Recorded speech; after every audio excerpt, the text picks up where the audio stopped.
Hello everyone, welcome back to another episode of Webtech Tutorial. In today's video, I'm going to show you a quick and easy steps on how to use ChatGPT for text correction. If you want to make sure that your writing is fine without any grammatical errors, then you can use ChatGPT in order to correct the grammatical errors in a text. Watch the video till the end and don't forget to subscribe to our channel if you've not yet.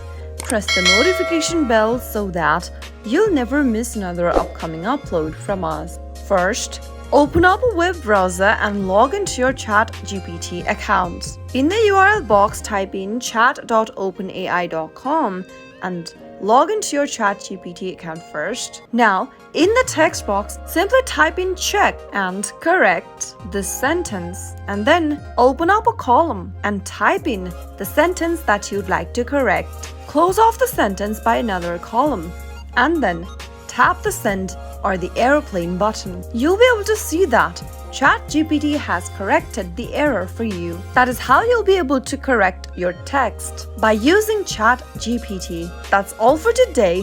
If the video was helpful to you, go ahead and give us a thumbs up. I'll soon be back with more videos like this. Thanks for watching.